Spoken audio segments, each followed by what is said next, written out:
meditation. And most importantly, in my case, it moved me from a limited thinking to a more unlimited, expansive thinking person. Buddha CEO Quantum Foundation, founded by Abraham Chandra. He not only simplified Anapanasati meditation, he added a lot of wisdom to it, explaining the philosophy behind it, science behind it, psychology behind it. That's how this 40-day meditation started during the pandemic. Situation in my life haven't changed, but my reaction towards them, there is a conscious shift in me that I see. And that all came without me even knowing. It all starts with the presence. Presence is the foundation for meditation, and meditation is the key to unlocking that presence within us. The most successful people in the world are meditators. They have a practice of meditation in their daily life. And that is what I'm personally experiencing, and it's constant exploration, constant happiness. Meditation should reach everyone. Everyone should be touched by the information of meditation. When they have the information, they will definitely start. So our job is to make sure that the information reaches. When I actually understood the concept of we create our own reality, and in fact thoughts create the reality. So I kind of experimented that on creating a better opportunity at that point in time. So which kind of worked very well. I just fell in love with meditation, and joining the morning program. Morning session has become an integral part of my life. My insomnia, due to which I dreaded nights, was taken care of. Meditation is the solution to all the problems, and meditation is the answer to all your questions. So believe in yourself, trust the program, be here every day, and then in a short time you will change your life. In past 40 days session itself, I started spreading the meditation to all the people. That is where I find the joy, enjoying, where like people are sharing their experiences. This Anapanasati meditation has really helped me deeply from inside. It has given me a lot of insights. It has given me clarity, and the physical fitness has really come as a byproduct. My health got very much improved. Like I was suffering from sciatica pain, that was completely healed. I have not even noticed how it has gone. I have become calmer, and now I don't seek happiness outside. I know it is within me. So meditation is my one-stop solution for all the problems of the life. My relationship also has improved. But the way I'm interacting with my kids, with my parents, with my mother-in-law, with my husband, everything got changed. The one thing that has really clicked to me is that, if you connect to the source, that becomes your ultimate resource. So that's basically what is happening to me now. With regular practice of meditation, I could see a drastic change. The main is I become aware of my thought and emotions. Once I am aware, I am able to correct it. So big thanks to this regular practice of meditation. I started loving myself. I became the best version of myself. I enjoy the time I spend with my family and my friends.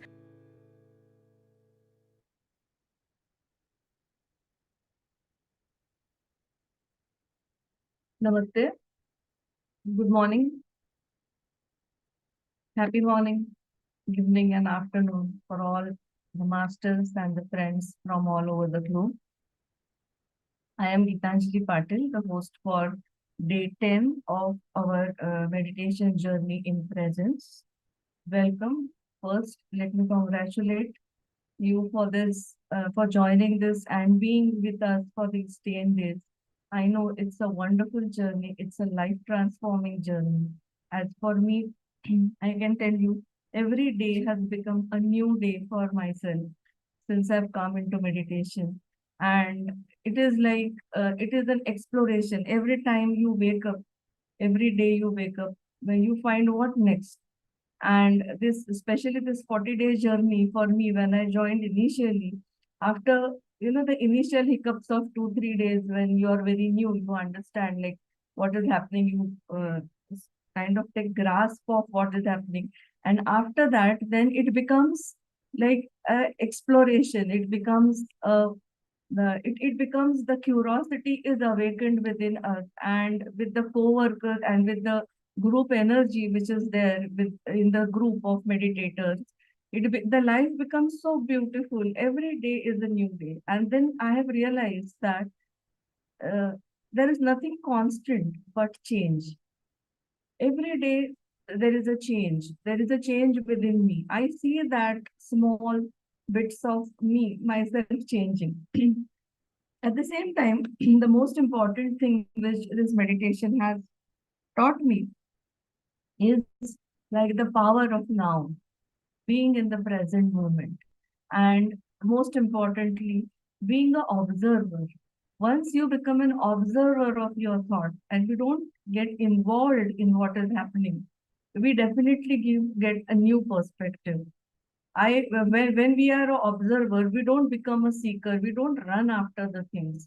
We patiently we wait, and the things start unfolding every day. Something we see a new pattern within ourselves, which is emerging ourselves, which is making ourselves more calm, stronger, and happy at the same time. The happiness, the happiness which I feel every day when I'm in meditation is not because of a certain achievement which I do, but it is only because of being in the present moment and not expecting anything. So the journey itself becomes a part of our change. So, my dear friends, the meditation has not only changed me as a person, but it has changed my perspective. It has changed the people around me because I am changing. I have understood I won't be able to change each and every hurdle which comes in front of me. But meditation has made me realize how to stand with the hurdle, or how to be with the flow.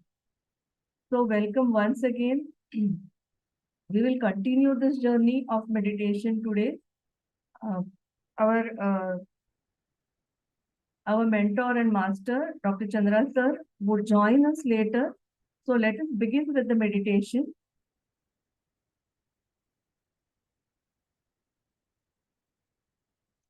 The meditation process, we would be dividing it into two parts. The first part, as we have learned earlier, is the heart elevation process. In this process, we are going to sit comfortably with the hands on your chest area. You close your eyes. We connect with our heart center. We connect with the emotions. With the heart elevation process, our emotional frequency rises when we think about the happy memories, when we think about the elevated emotions which we have experienced earlier, and the feeling of oneness is generated, which gives us the enhanced meditation experience, which we will practice after some point, after some moments of heart elevation we do. Then we go into the breath mindful meditation. In that, we can sit comfortably, as you see in the picture, and we have to observe our natural breath with a reference to point on the nose. There is absolutely no forceful inhalation or exhalation. We have to be very relaxed in our body and in the posture, and just observe the breath.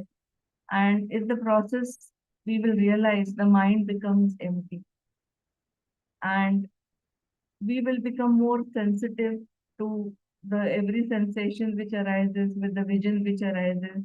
Even if there are thoughts which you keep on seeing, they are coming and they are crowding your mind at some point of time, let it be. The moment we realize these thoughts are coming, we go back to our breath, and we begin this process again. So it is perfectly okay to have thoughts in this process. So my dear friends, let us start.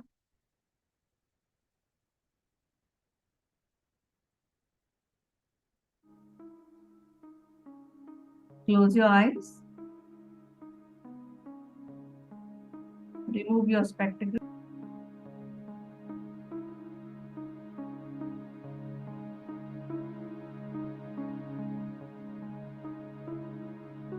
dear friends, dear masters, with a great intention to connect with ourselves, I'd like you to keep your hands on your chest area and with your eyes closed, specs removed,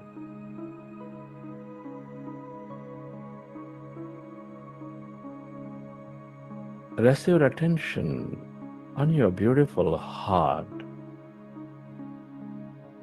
and with a relaxing breath, connect with your heart center.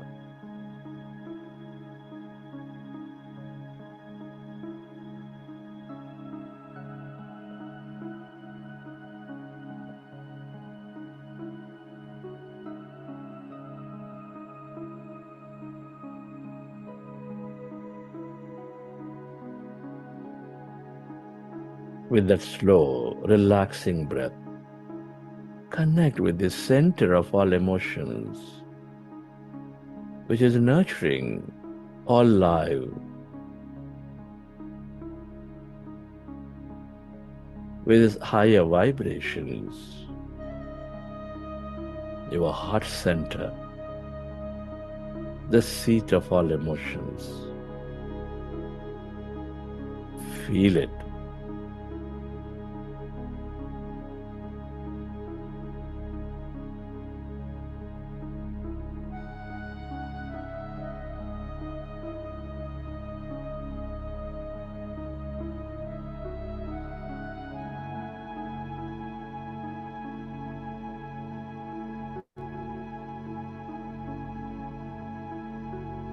Connect with your heart center. Feel the beat, the rhythm of this loving heart, which is constantly helping you experience life greatly with its emotions of love, compassion, kindness, gratitude, joy.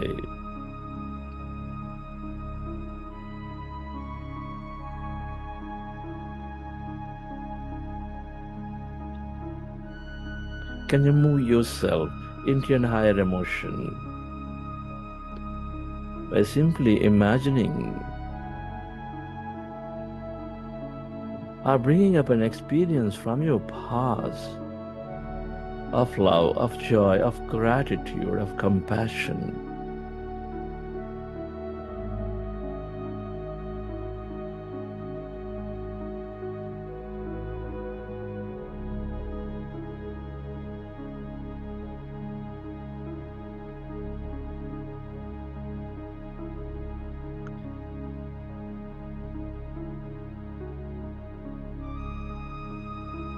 Relive that moment and feel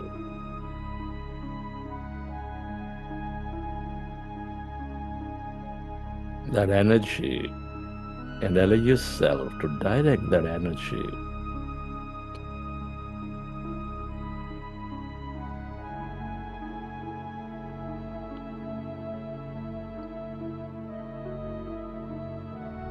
onto everything and everyone on this planet, to help them heal, to help them elevate their understanding of life.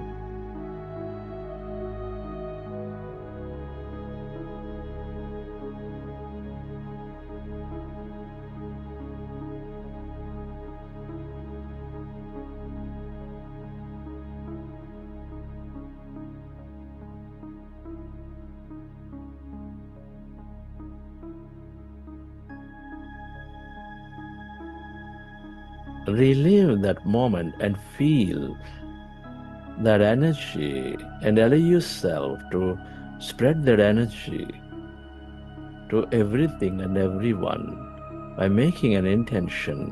Where you place your attention, there you place your energy. Feel.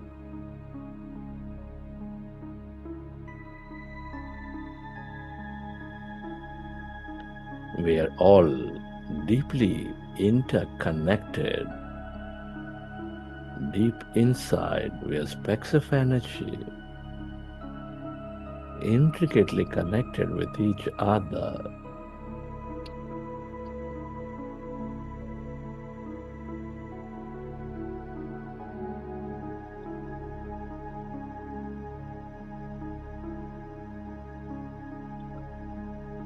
Love, compassion, kindness, joy are all the ways to experience that connection, to move into coherence between body, mind, and this energy, the field. Feel.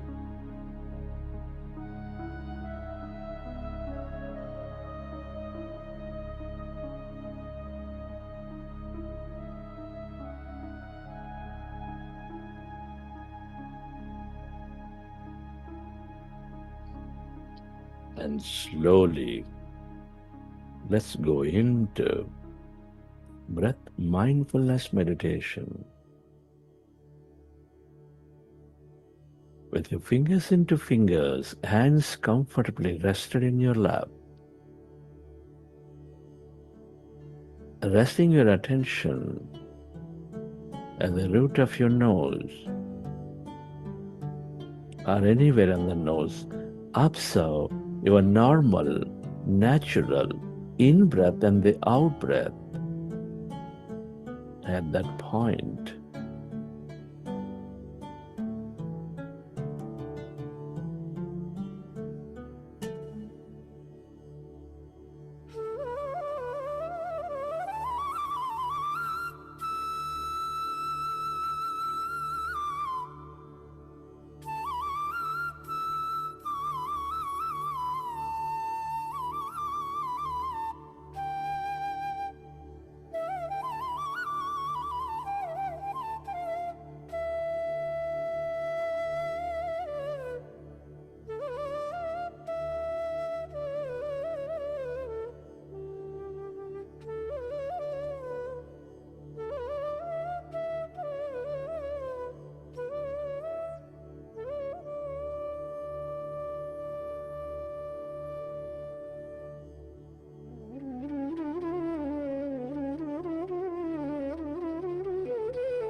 We are going into powerful group meditation.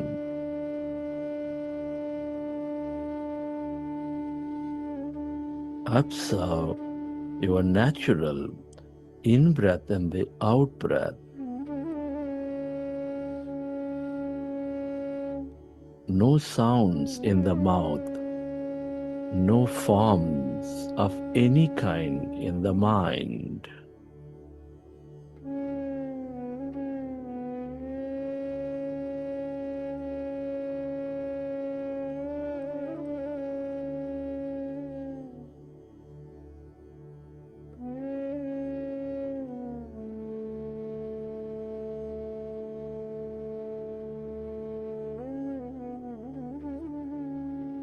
Meditation is not imagination, is not visualization.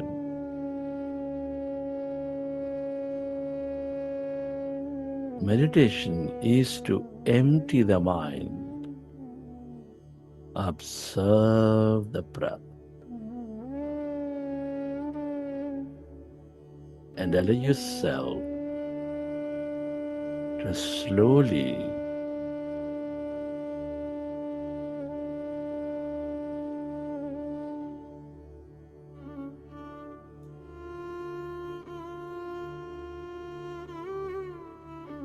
notice the mind becoming less and less of thought.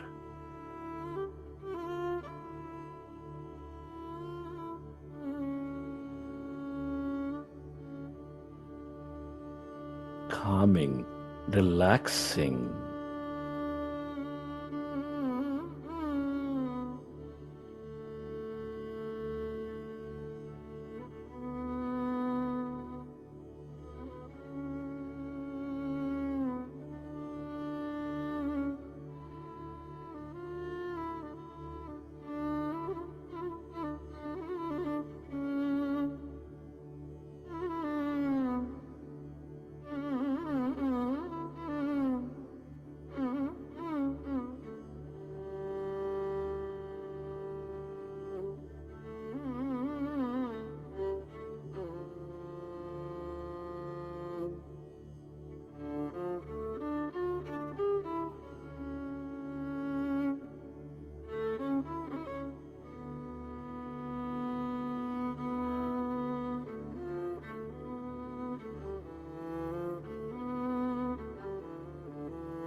As your mind is becoming empty, allow yourself to go into that emptiness, calmness inside of you, all around you.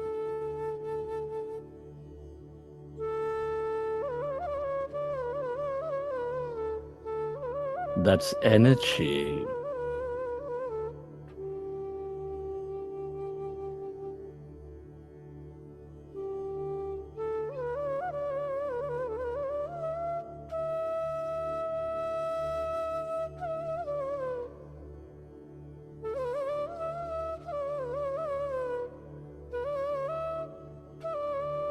When the mind becomes empty, all that energy is channelized into the present moment.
Allow yourself to merge into your breath.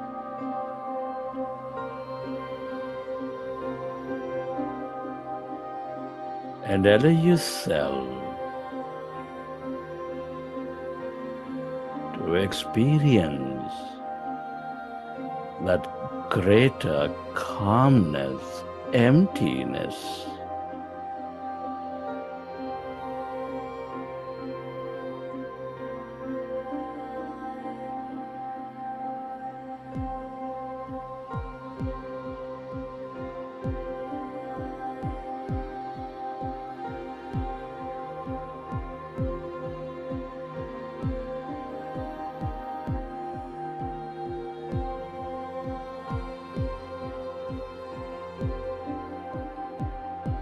All emptiness is energy.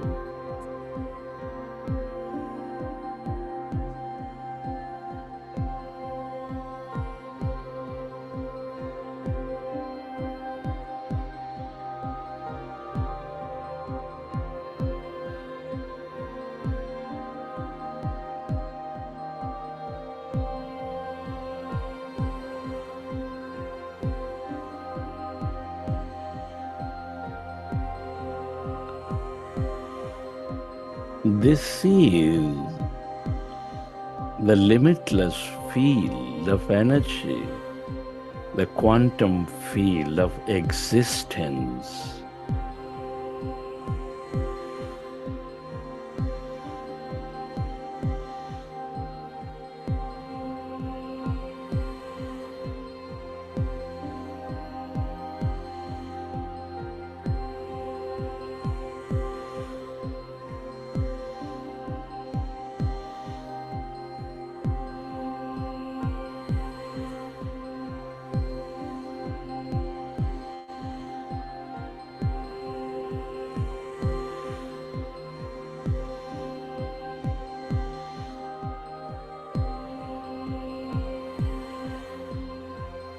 The longer you stay connected to this field of emptiness,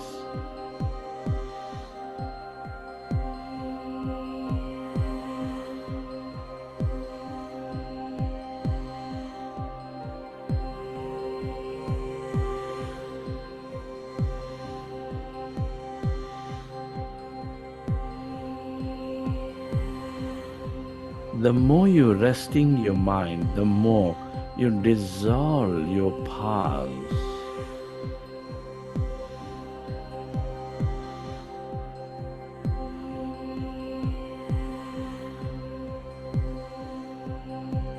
The longer you are in this emptiness energy, that blackness,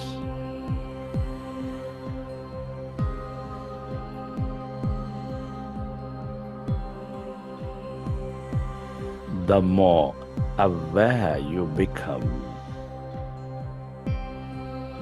the more mindful you become, and be in the present.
we are less matter, more emptiness and energy.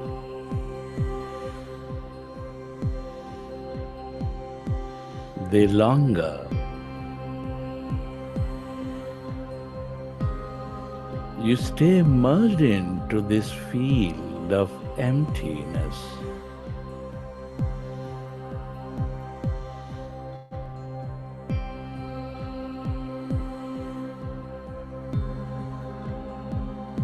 the more insightful you become, the more miraculous experiences you draw into your life, the more meaningful experiences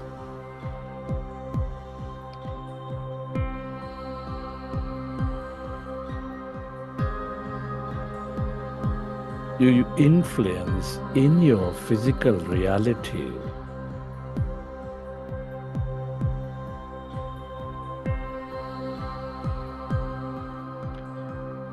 Stay aware of that emptiness, the darkness, the field of no body, of no thing,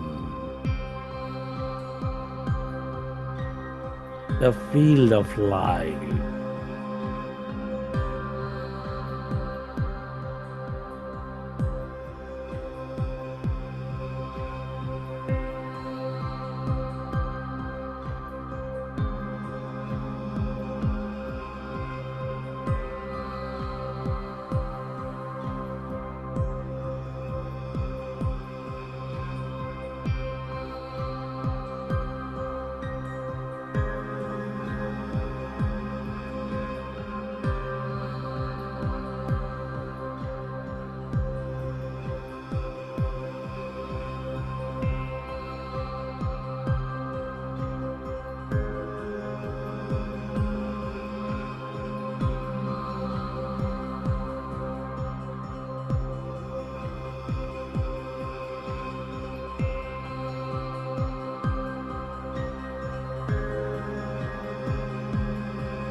This is your greater mind.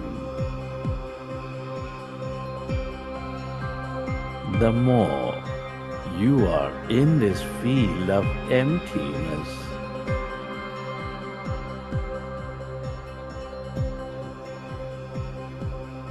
the more inspired you become, the more intuitive you become.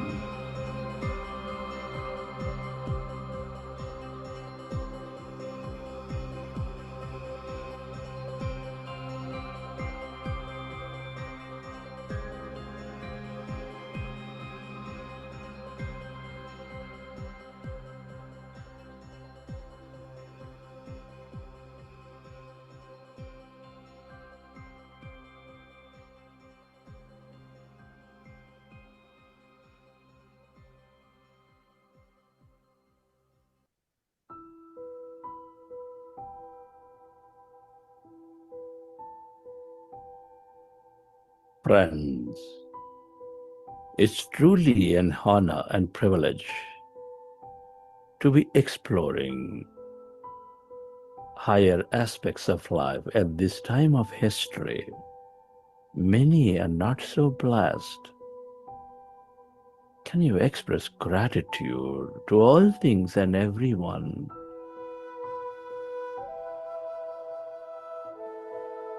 Express your gratitude to your parents for giving this beautiful connection to life.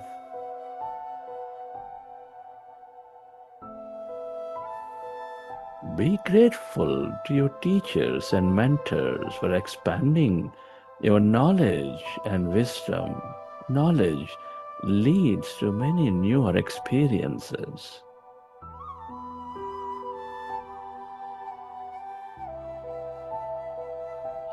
Give thanks to everyone in your life, your family, friends, colleagues, relatives, partners, for helping you learn many things, for helping you experience many things in life.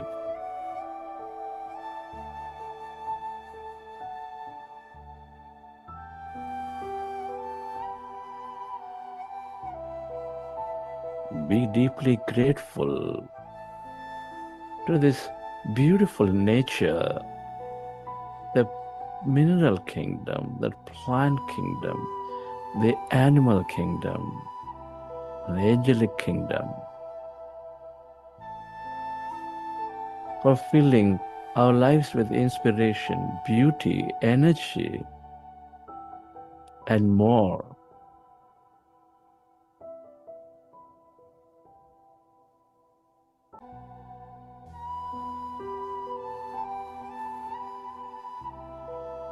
Give thanks to everything you use, the technology, all the companies, government systems that support and make our life so comfortable.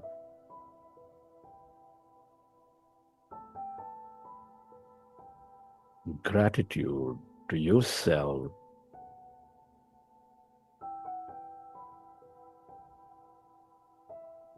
for caring for you, for caring for others, and gratitude to this intelligent universe for helping us experience this life. Gratitude is the ultimate state of receivership.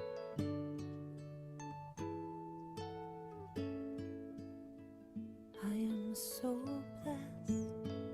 I am so blessed. I am so grateful for all that I have. I am so blessed. I am so blessed. I am so blessed. I am so blessed. I am so blessed. I am so grateful for all that I have. I am so blessed. I am so blessed. I am so grateful. I am so blessed. I am so blessed. Recollect your experiences from the session.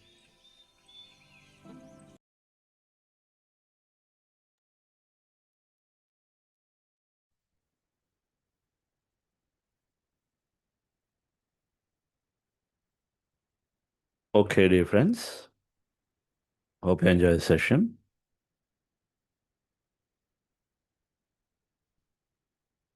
Meditation happened quickly.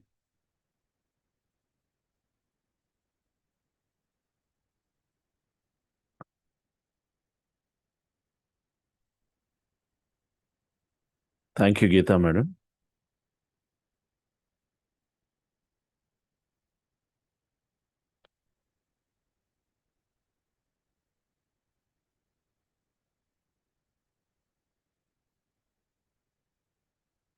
Our body energy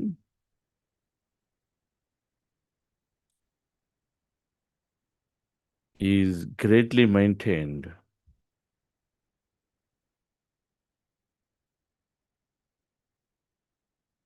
by doing many things, not just food.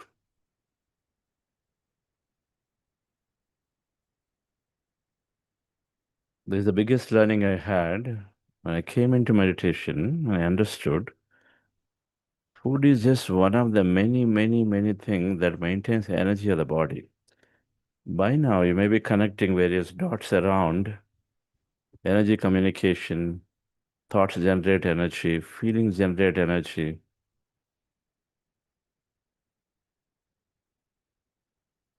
And some already may be observing since the time you came into practice. Now, today is day 9, or day 10, that there is more activeness in you if you are new to meditation already. Your food consumption may be same, but still you are more active now.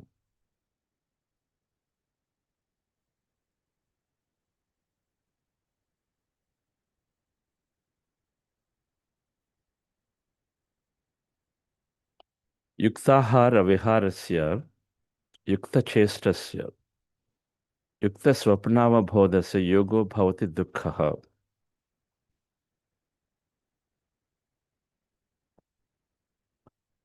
యుక్త ఆహారము విహారము చేష్టలు చేష్ట యుక్త స్వప్నావబోధస్య యోగో భవతి దుఃఖః. And Bhagavad Gita has clues, indications about what to do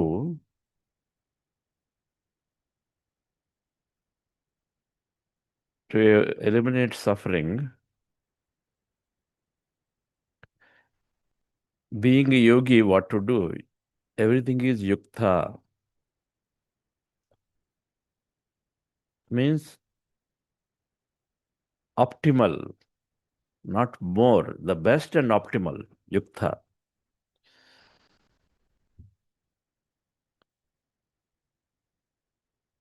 Best and optimal.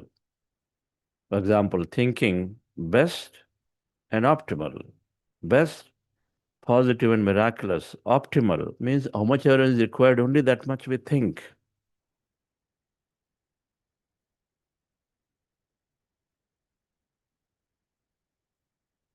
Many things we do in our mind. Aharma for the body, viharma for the mind. Many things we do. Of course, we do many activities, but then a lot happens in the mind also. Optimal means right amount.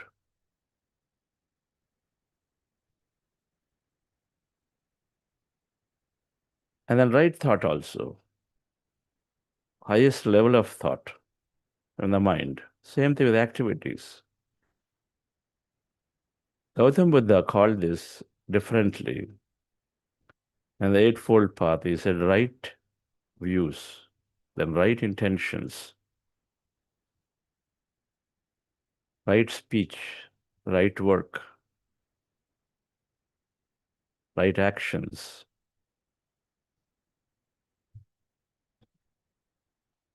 Meditation also had things. So let's look at these concepts of what are the things that we do, and then how meditation greatly supports us in doing this, which enhance our energy. Everything is yukta. When it is yukta, then body is taken care greatly. We are taken care greatly, and then so we cannot be unhappy.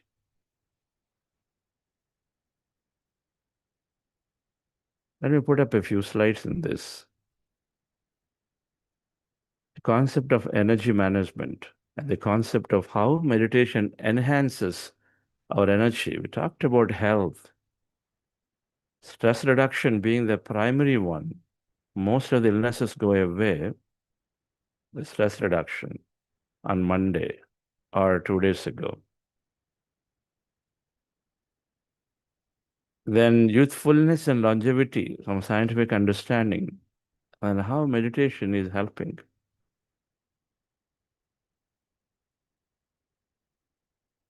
Then energy, which is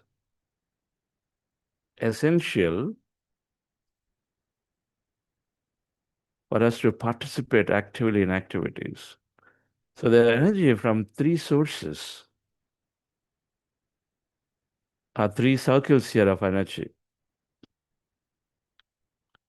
Energy from external sources, energy that is generated internally, energy that is there deeply inside.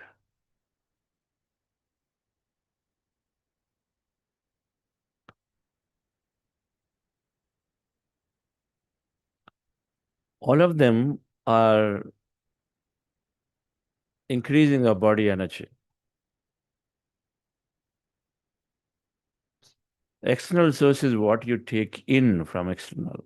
internally is things that are, you are now optimizing the process that happen by you, by your decisions, by your actions.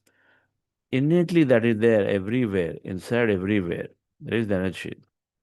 There is prana that is optimized significantly,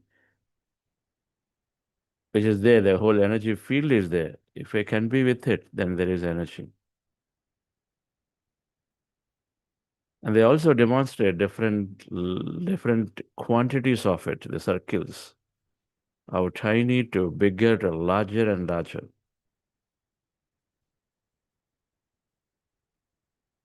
External sources is where the food comes. Water and food, external intake.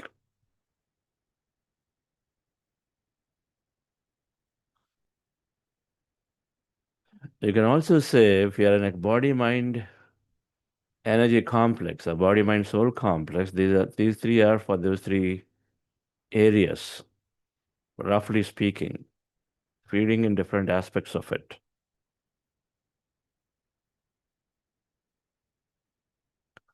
So food choices, a right quantity of food, vegetarian plant-based diet, sattvic or more energy food, and optimal water intake, energy enhancing activities.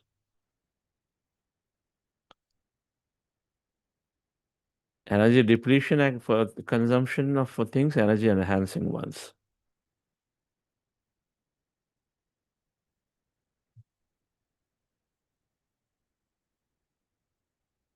So the first and foremost for anyone who wants to maximize their energy and he wants to maximize the practice of meditation. Now, all of these are also directly helping increase the practice of meditation, the strength of meditation practice, our ability to let go of our physical senses of the body and then go into more to the field. They all are directly helping. Vegetarian plant-based diet or moving away from meat eating is one of the fundamental aspects of energy enhancement.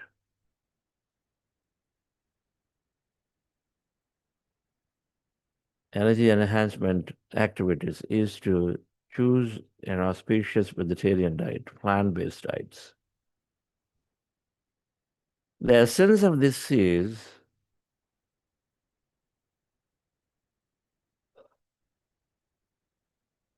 that while it's out of compassion and love for all grounds as a spiritual practice, which we will understand, the more we understand everything is one with me,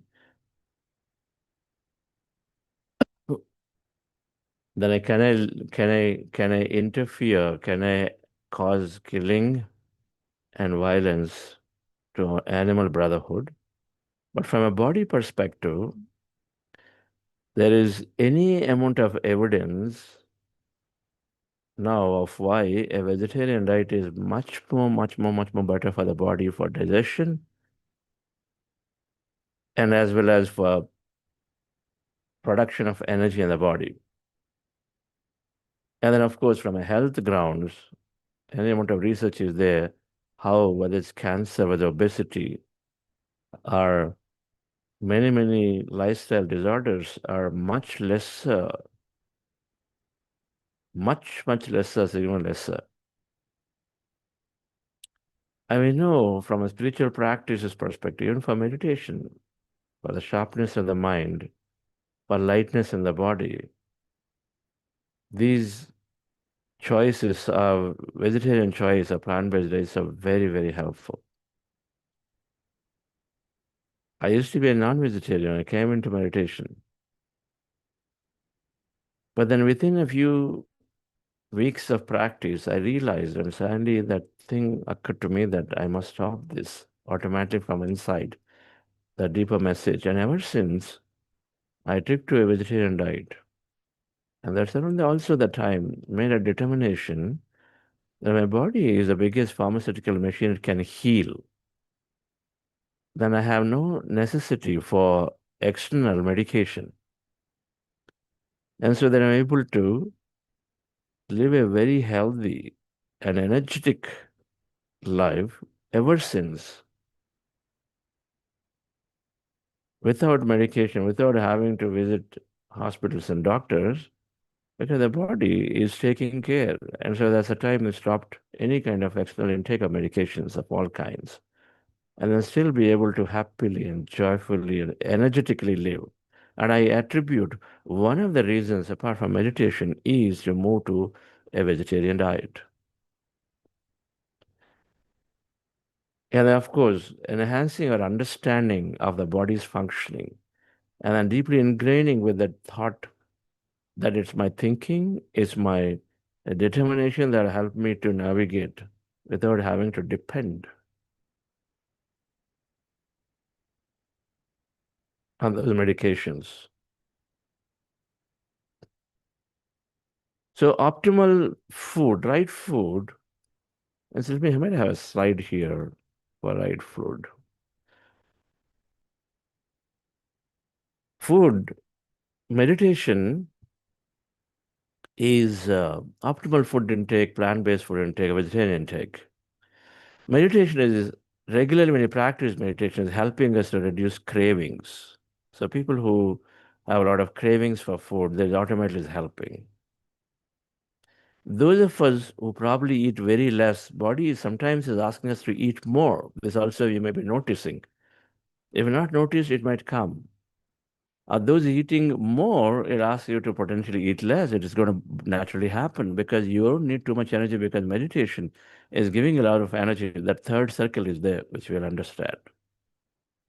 So those eat more will definitely eat over a period of time less, and those eat less potentially in the beginning might eat more, but then body recalibrate itself to have the right quantity of food, and then over a period of time it can only go down, not go up in most cases.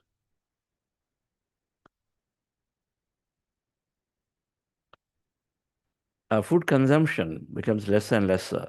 Patanjali Yoga Sutra, tapaha swadhyaya ishvara pranidhanena kriya yogaha.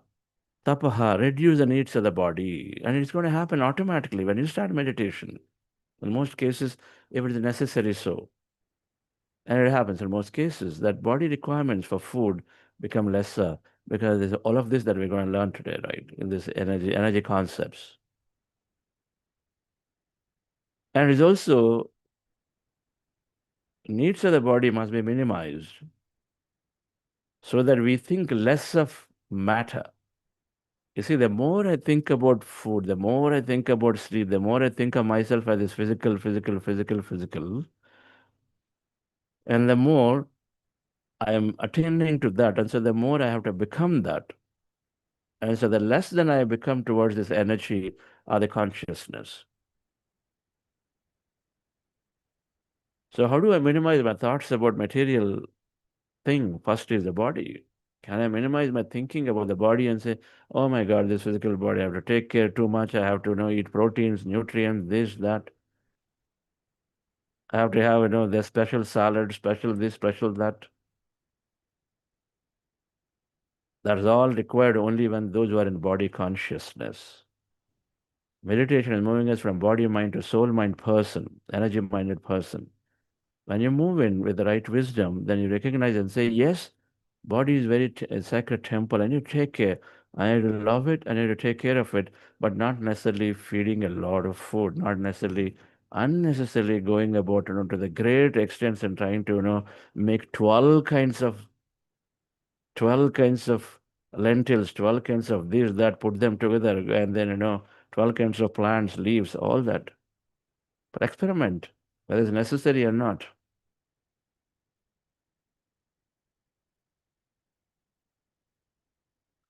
If things happen effortlessly, sure, no problem.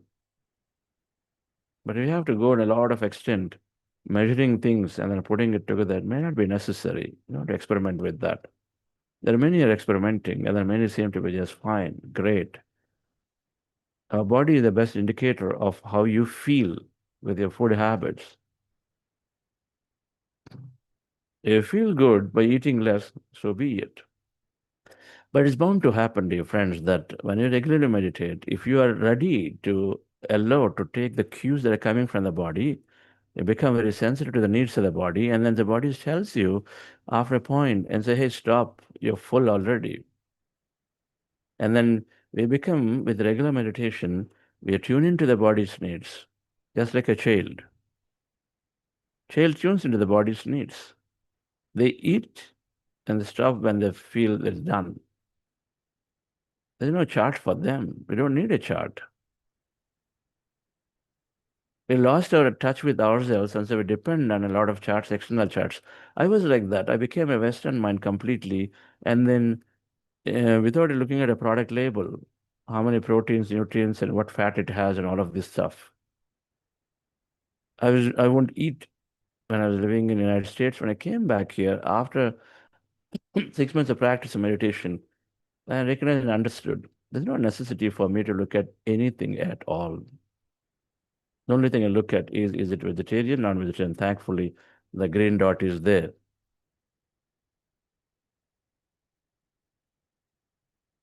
But without that, and then I'm just still the same. I'm happily there. If I feel like eating, cheese and cakes and ice creams and things, I do. But then moderation has come in. Moderation is the key. Whatever that we consume, moderation. And moderation happens automatically with the regular practice of meditation. If we do not intervene with our own strong belief that no, I have to have this much every day, I have to do this much every day, that is where a lot of people are not able to let go of their external conditioning that is happening constantly. Because some people tell and say, my food requirements did not come down. Check in your belief system. What belief system that is ingrained with?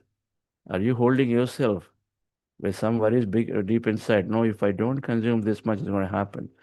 Go with the body flow.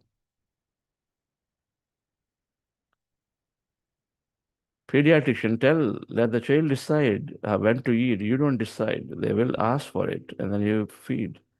Don't force too much to them. They will automatically give indications of signaling away by turning the face this and way.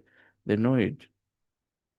If they already are telling that small young infants or the toddlers are able to tell what is required, then why is it we require some external indication for us? Because we lost touch with our body. Meditation puts us back in touch with our body. Tell you what, how is it useful? Of course it's useful. When you're moving towards more self-sufficiency, when you're moving towards consuming things around us, and when you are in touch with it, then you grow your things, and then you're done with it. You don't need to look at the labels of anymore. You know what's required, and body is happily signaling you. Sometimes they'll ask you for some green leafy vegetables. You feel it, then you eat that more. Sometimes it says, okay, I don't feel like eating today. I just want to eat fruit. Eat that more. That thing will automatically come. But tuning into the body. So optimal food intake, dear friends, is right amount, not less, not more. It comes with tuning into the body.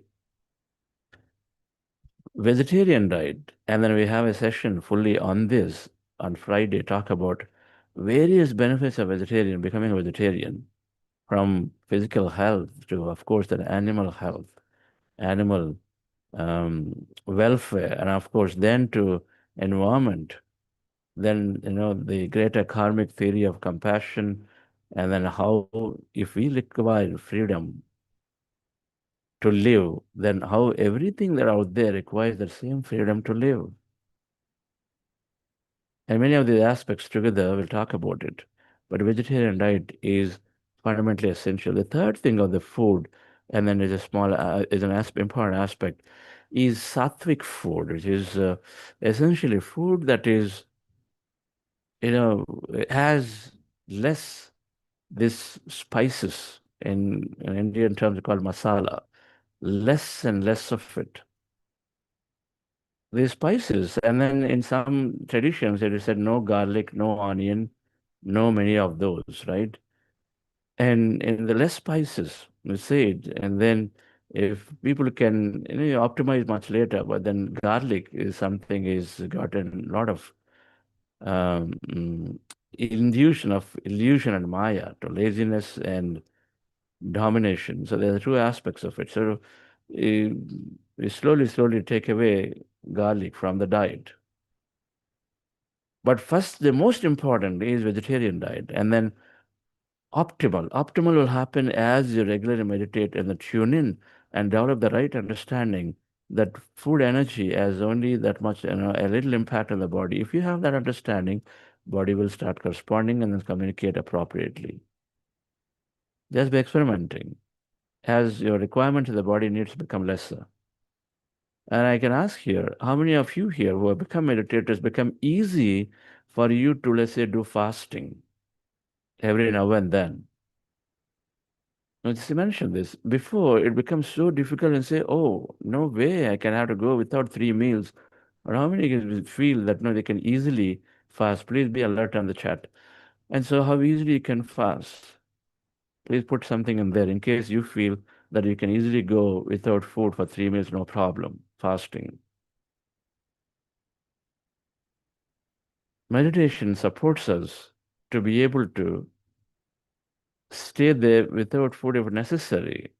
A lot of it is because you're already receiving plenty of energy.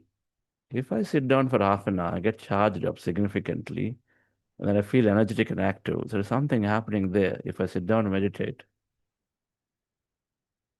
So, dear friends, food choices, importantly, vegetarian diet is we highly recommend. And if you not there, continue the meditation practice, and then you will yourself make up your choices appropriately. Nothing comes from, everything came from, whether it's religion or society, nothing came from when you came here. And whatever that is given to us is how we're able to live. And then there are yogis who don't eat anything, are able to stay. There is this master, Jasmine, I met, who just lives on breath and prana. Breath and prana. And is able to continue for years and years and years.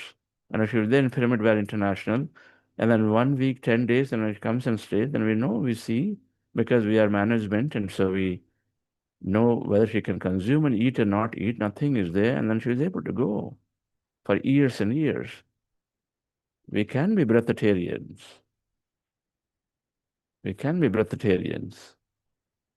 If we wish to. There are people who eat only 1 meal a day. Then how is that possible? Everything is tuning in, dear friends. How do you? It's a mindset shift. And then, of course, meditation is greatly helping us with this knowledge that we're learning. So, a sattvic food is food void, or no, where a reduction in this all this too much of spice that induces tamas rajas qualities. And then the third thing is energy food. When we talked about that water experiment, Masaru Emoto, if the thought the food is changing, so then those who are highly energetic at home, if they cook food with a very positive emotion, if they cook food, then food also is becoming a lot more energetic. Stale food, no. We avoid eating stale foods. Being in the fridges for long times, and as much as possible eat fresh food, vegetables, whole vegetables, not burn them. Some simple things, and towards this, there is Buddha Foods, a playlist, a short playlist in Buddha's YouTube channel, but there's a big one on this Buddha Foods from PMC Hindi YouTube channel. You have to try simple, easy to make food choices, and then how much they enhance your body energy just by making them very light, my friends. Nothing is missed. I can tell you, when I became a vegetarian, I felt so sharp, so lighter, and then more swift, and then never felt that, okay, I'm missing a taste of something. A lot of people are not able to come to meditation because they think that they have to give up vegetarian non-veg belief system. But anyway, continue practicing meditation and then make up your right choices as you go along. Water. We drink a lot of water just so that the body is energizing itself. Now, these two combined together food external sources of energy. Then the second circle, which is all about lifestyle, the second circle. Optimal sleep, optimal and right thought, right speech, right seeing, right emotions, right work, right sleep, right amount of sleep. Too much sleep, you feel too lethargic. Less sleep, of course, you're drained of being able to function well. Optimal sleep, right amount of sleep. What is right amount of sleep? And then how meditation enhances sleep quality. We know this. We need right amount of sleep. Yukta sleep. Sleep has to be yukta. What is yukta sleep? You're going into the deep sleep states, the delta states, which is the deep sleep, dreamless sleep. You need to go there. Right thought, right speech, right seeing, right emotion, right work. Let's understand a little bit first. I want to cover the sleep aspect. Sleep. We learn this. Stress is the inhibitor to stop this having a right sleep. Right. Now, sleep is improved with meditation by three things. Number one, that cortisol, that stressor that in the chemical in the body, which creates a lot of alertness. Cortisol is removed as meditation is practiced. Stress is gone. Cortisol is being withdrawn. It's not there, sustained in our body, bloodstream, because we're not anymore stressfully thinking. It's all going away, right? And so that's one. And then pineal gland, there is this melatonin chemical is produced, which is called the sleep chemical. Sort of induces that chemical that sort of makes us go into sleep if necessary. By the way, here is where the circadian rhythms are controlled by pineal gland. The circadian rhythms are the body's ability to respond to light and darkness, and so then accordingly it functions. And so this melatonin, and then of course it changes to serotonin. There is these two interchange each other. Serotonin is a day chemical, mood changing. So work with its melatonin, night chemical, sleep chemical. Meditation produce plenty of it, and also reason why some of the meditators, if they understand this concept right, if they don't hold on to, then when they travel across time zones, your what do you call that? Jet lags. Jet lags get minimized. I go normally abroad and come back, and our jet lag is hardly there. Hardly there. I will always take the next day, same day you land in this evening, next morning you have meetings, go on. Being very actively present. And this melatonin chemical is produced plenty by meditation. A sleep-like chemical. And then this pineal gland, this melatonin chemical is helping us to go into nicely these sleep states. And then, of course, my brain state is going into the delta state, which is fundamentally is the state of deep sleep, restful, complete rest and deep rest. And because these are happening, which is also the state when we go into a deep sleep. When people say, I slept so well today, I just had such a deep sleep, because you've gone chances without dreams, without of any of those eye movements, non-rapid eye movement sleep, it's called NREM, non-rapid eye movement sleep. And so we go into that sleep state, which is delta state, pretty quickly and easily because of these aspects, dear friends.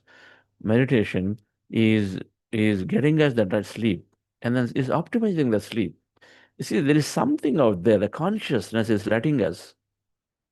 The body, the consciousness through the body, that awareness is helping us know, hey, stop eating. You had enough. Hey, it's enough for sleep. No, it's okay.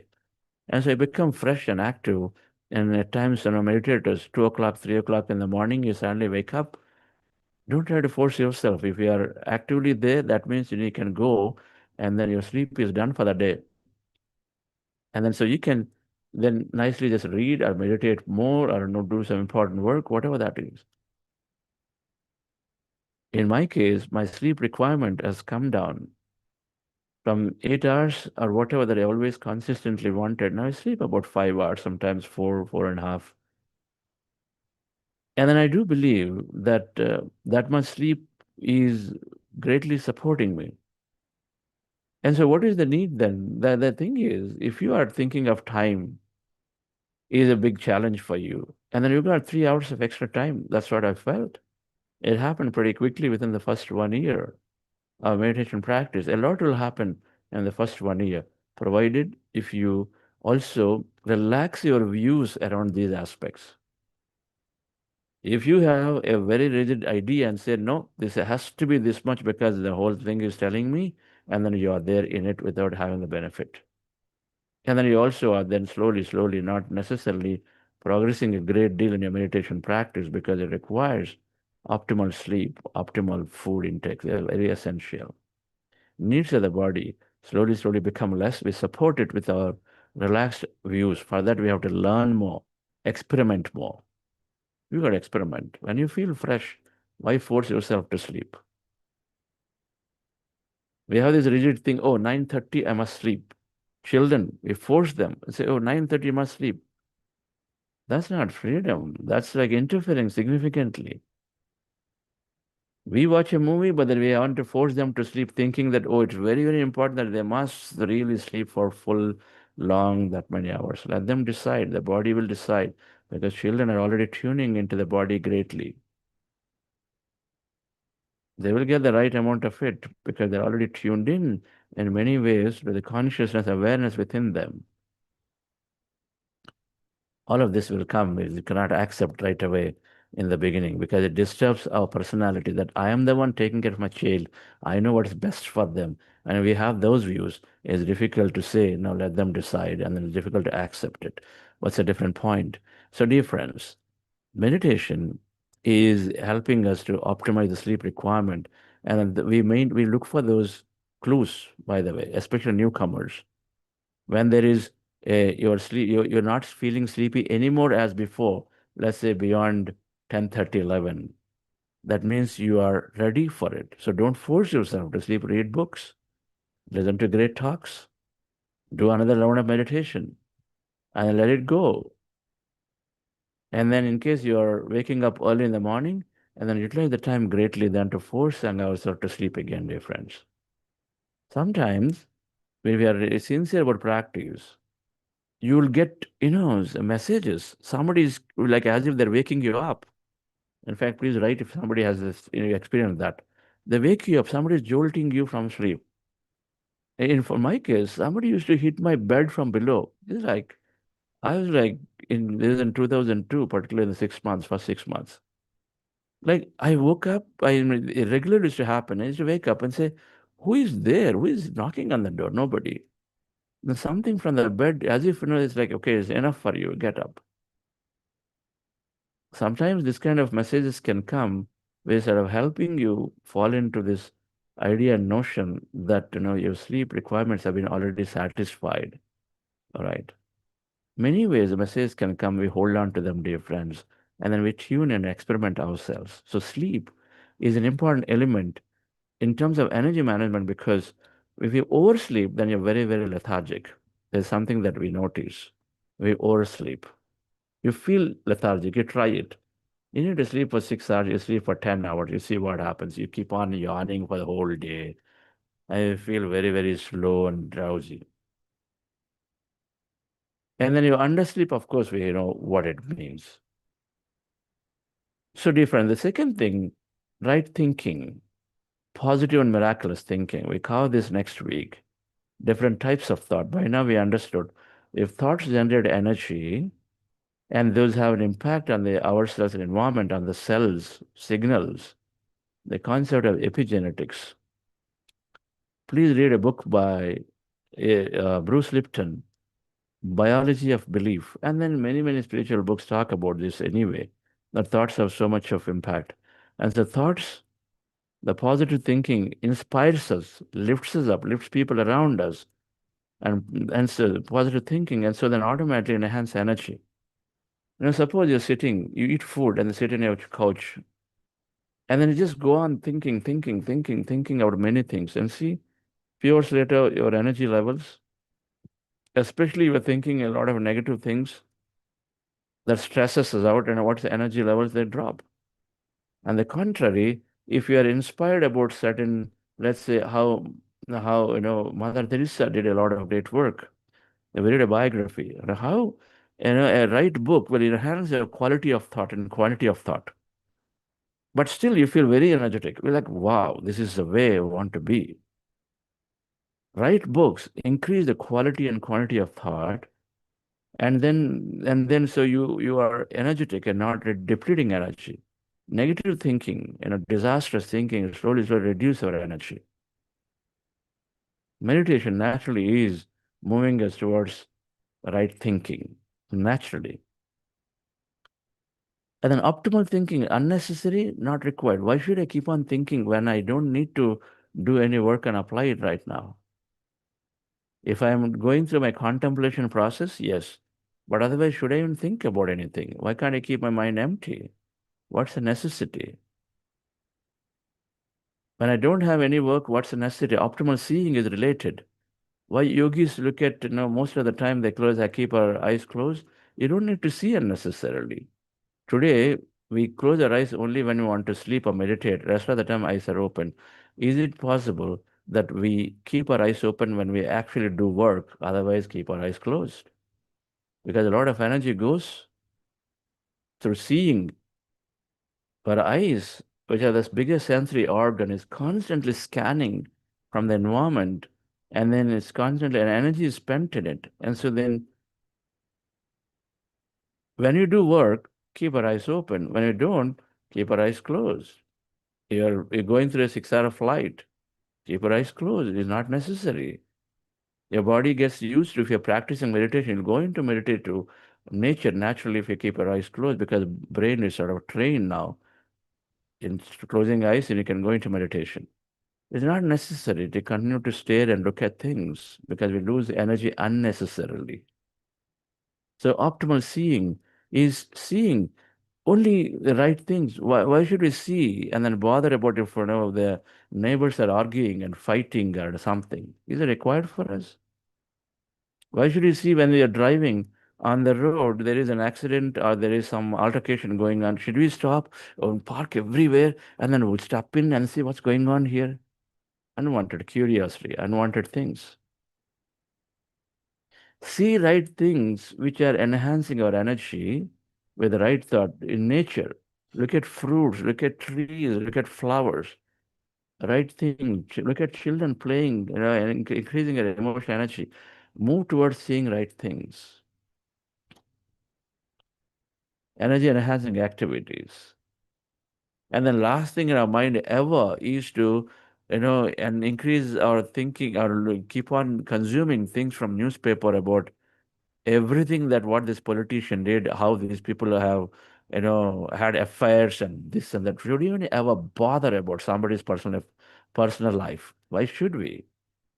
What is it giving me when I go into somebody's personal life? I feed in unwanted things. Is it necessary? I didn't have awareness before. If they have awareness, dear friends, then I don't introduce junk into my thought, into my mind. What is the necessity? I don't talk about it. I don't increase the thought of it by reading unnecessarily. So thoughts are produced through what we consume. Unmindfully consuming many things from the TV, from newspaper, by hearsay, by listening to people just like that, going on chatting. Many, many things. I talk about speech tomorrow. But then, dear friends, seeing optimally, seeing nature, seeing things that are elevating our spirit, as opposed to going on just because I saw that, going on seeing everything that is necessary, everything that's unwanted, right? And keeping our eyes closed to the best possible when it's not necessary. Why don't we try that? As opposed to sleep time only I close, but otherwise it's open. What's the other way now? Work time I open, every time else I'll keep it closed. Why not? Something will happen.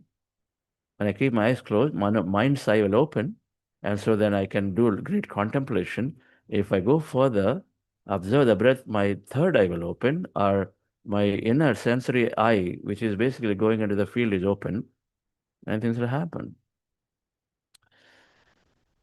Right emotions, dear friends, is how are we managing our emotion? For example, emotions must be expressed, not suppressed. When you suppress emotions, then we are draining our energy. Suppose you want to express in a meeting, but you're fearful, and so then you're not able to express it. You're fearful because we are in a survival mode. If I open my mouth, because this fellow is a senior technical architect, and if I say something, it might really take him off or take her off, and so then it's going to be detrimental to my performance and my grading or me getting an opportunity. So that's the thinking, survival.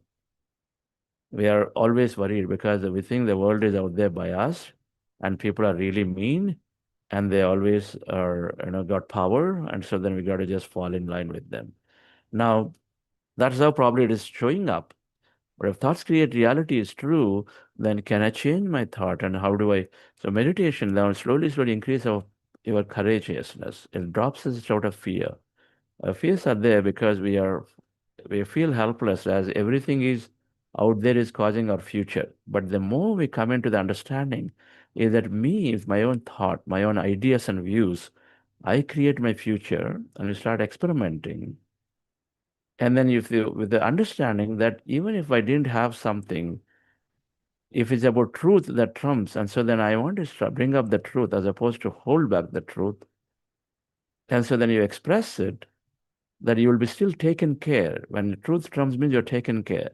Whatever is happening to your best. When you have this understanding, then you don't fear about, potentially a performance impact just because you brought up a truthful thing in a meeting. You will speak about it. However senior the person may be, appropriately, you will speak. You bring up the truth as opposed to hold it back. When you hold back, you feel bad. You're not able to express. And so your energy is depleted. And so meditators naturally are able to express emotion because over a period of time, they'll understand that it must be expressed and you have the courage to express it. Suppose you have anger. So be it. Anger comes. And so then you have to express and let it go. You express it. Now, what is important is to not regret on something that we have done, go on regretting for lifetimes. And so it's important to be aware that I don't regret, but I express my emotion if I'm not able to, and then let the emotion go out. It may be wrong emotion at that point, but then it's important that what you feel, you do it. Right or wrong is a night later, but your feeling is what you follow, and then you express it. We learn a lot through meditation, that we give a lot of respect of feeling, right? Our feelings a lot of times are driven through our understanding. So we increase our understanding, but today we listen to a feeling and then do. So emotions, meaning, dear friends, we express our emotion, number one. Number two, we slowly move into positive higher emotions of love, gratitude, compassion, kindness, care.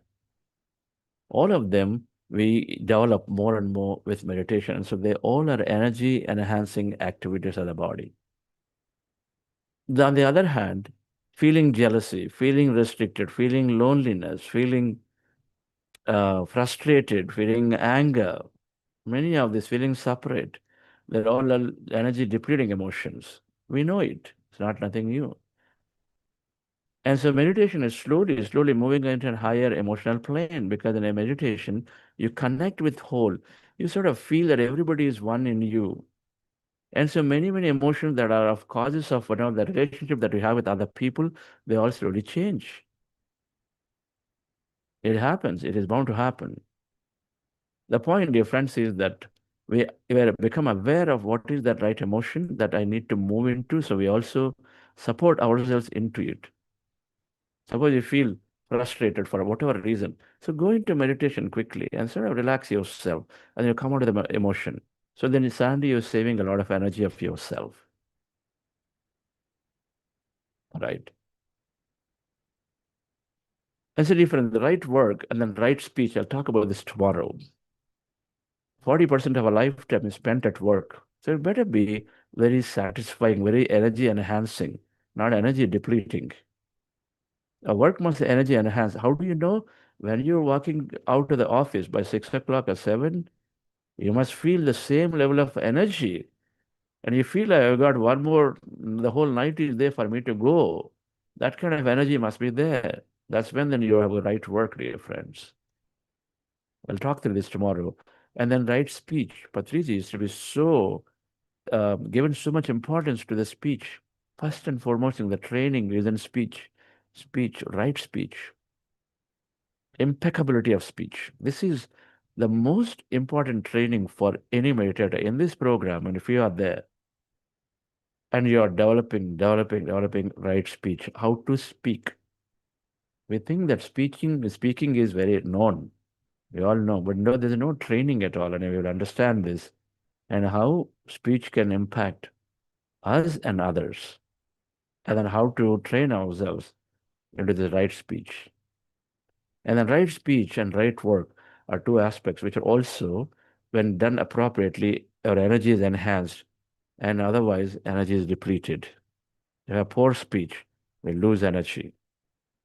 And then poor work choices, then we lose energy. We'll talk to that tomorrow. So then the third circle, dear friends, is nothing but the energy from the source, the field, the infinite form of energy out there. We tap into it. We tap into it every day, and every meditation we're tapping in. We're charging ourselves. It's just like absolute like a charge station. We charge ourselves by sitting and then meditating. Our battery is charged significantly. The emotion that we carry, right thought and right emotion, increase our energy significantly.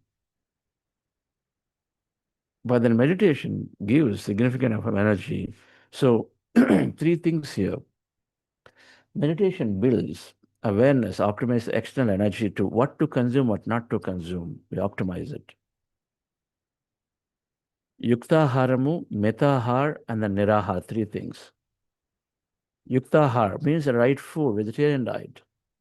Sattvic food, energy food. Metahar, moderate diet. It must be there. Moderation comes with awareness.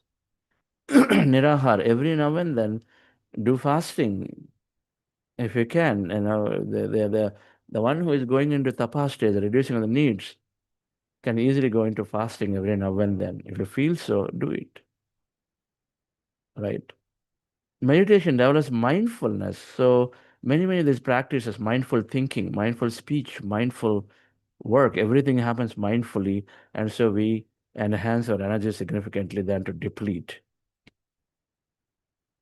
Then meditation puts us in touch with the field. So we unlock that innate energy of there, which is just there for us to tap into.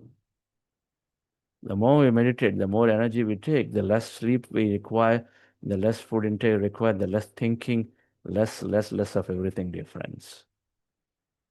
What's the necessity? For my solution is coming directly from field. I don't need to think 10 different options before I come to a conclusion. Thoughts will come down because you'll have your intuitive feeling to tell you what is the right thing to do. You will know. Today, I must do this way, go and meet these people, my job will be done. You do that, you have enough clarity, you'll finish your work pretty quickly. Thinking gets optimized automatically. And so meditation is putting in touch with the field, so it unlocks that energy. And so these three are the fundamental aspects of how we enhance our body energy. They'll happen different. So the middle circle and first two are the ones where we slowly notice ourselves to change the way we are eating, the way we are, of course, the way we are thinking, and all of the day-to-day activities. They're all day-to-day activities: sleeping, thinking, speaking, talking, seeing, expressing our emotions. All day-to-day. We make a change to all of them with the right understanding. Thank you very much for joining in understanding this aspect. We'll meet tomorrow again to go through these concepts in this week. So thank you. Any announcements, Geetanjali? Today is Wednesday. So we have our Inspire Book Club. So dear friends, don't miss out on this very insightful book which we are going to discuss today. It's called Book of Women by Osho. And in the batch 1 at 8:15 a.m. to 9:15 a.m. we have Valli Devi Prabhu and Srinivas Shankar Reddy as our speakers. And for the batch 2, we have Usha Shri ma'am and Your voice is not that clear, madam.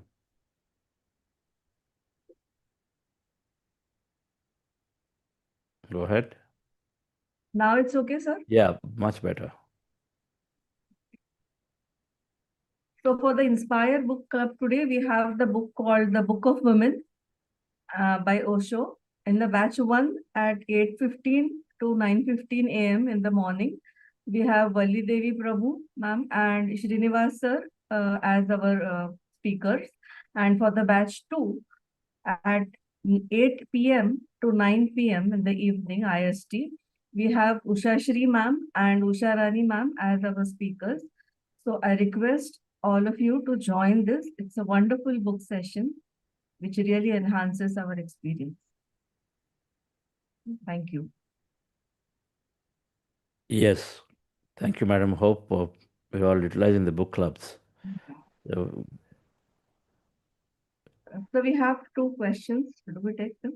yes, we'll take after the short break. So thank you all. I see some good chat too. We'll cover some of that after a short break. Thank you and see you all tomorrow. I was looking for meaning. I was wondering, desperately trying only to see I have nothing missing. Who said I have to find who I am? Who said that I am lost to begin with? I am already enough. Everything I need is within me. Each morning when I wake up, I'm grateful for the beauty around me. Life is a gift, I wanna enjoy it. Always proving my worth only destroys it. I am already. Yes, sir. Yes, madam. Yes, sir. The first question which we have is regarding how do we get enough protein from plant-based diet? Science says it's plant-based protein is not enough. It's by Shazia, ma'am.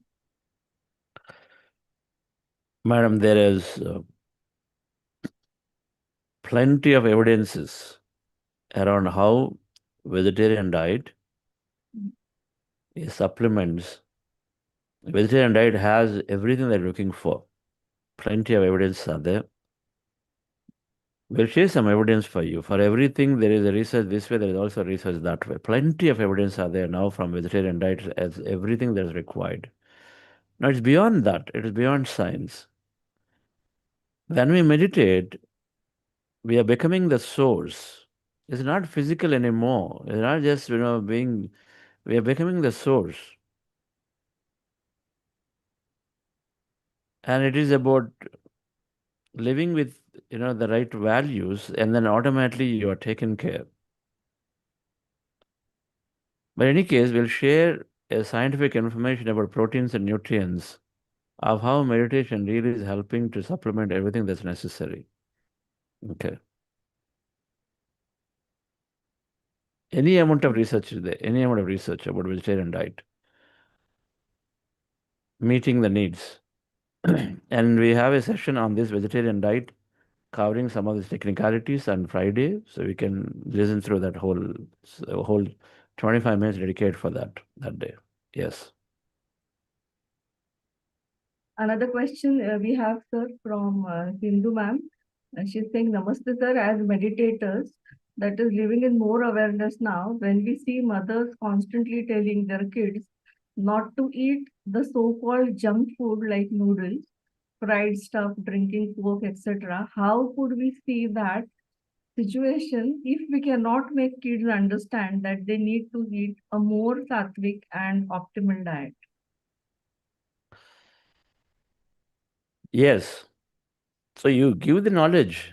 I'm not saying don't give knowledge. Give knowledge to them. And give meditation to them. And then let them make their choices. Just the way we made our choices at certain time of our life, and they'll also make the choices if we believe in the process of meditation and the knowledge. And we give those, then they'll make the choice. And sooner or later, they will make the choice. Your meditation is there, the tuning into the body is there. Okay. A little bit of meditation is required. A little bit of meditation is required for youngsters. 5-year-old, no meditation required. Leave them. They will eat and they'll tune in. They're perfectly tuned into the body. 6, 7-year-old, they only need to close their eyes. They don't even have to observe the breath, right? Now just close their eyes. That's sufficient. Automatically, they'll go into that thoughtless only. 8-year-olds onwards, tell them, observe the breath. 8-year-old, 8 minutes, 10 minutes, that's all is required. Before they even close and open the eyes, the time is over. If we have enough patience, we can sit with the children, them to meditate, and then somewhere or the other you figure out a way to make them meditate and you are with them. But if they don't, you continue to tell that they're forcing somebody. That's the right thing to do, is if you don't meditate or whatever and you feel, but continue to give them the understanding, but give them freedom. This is the principle. Everybody won't learn at the same pace and same frequency, same level. Everybody won't. And you may never know what is going through them and then why they're there. We only see a small point of view from our worldly perspective because we've been told this is the right thing to do a few things. What is right? How do we know what's right? For their internal dharma. Do you know what is their past? Do you know what is their past, what past lives, memories and experience they have? And then how can we even say somebody is not doing this, somebody is not studying well, where everybody is going through? That's just only a society view. Everybody should study, everybody go, everybody. Not everybody. Everyone has their own way of doing. So we develop the ability to give freedom, but of course we take every opportunity to tell them, to educate them in the right way, not forcefully. Yes. Yes, sir. There is one more question we have in the Q&A section. Adi Lavan Shankaracharya drank molten iron. Nothing happened to him. There are many people, this whole concepts of body, you got to recognize body is capable of anything to everything. It's no longer beyond a point about the capable of the body. For example, there are so many people eat street side food. They're just fine. Why is that we have a problem? Oh, I had that. That's why today my stomach is growling, this and that. We just simply relate. We have a belief system. The belief system is what works on our body to behave and respond certain way. People eat many things and then they are just fine. Why? How is it possible? How is it? Because they don't carry anything at all. The junk food concepts are there deeply. The whole food industry, I can tell you, is just so much is conditioning. Everything is made to look great, made to look that mouth-watering and say this or the other way, whatever that we want. I think first is about changing the views about how powerful the body is.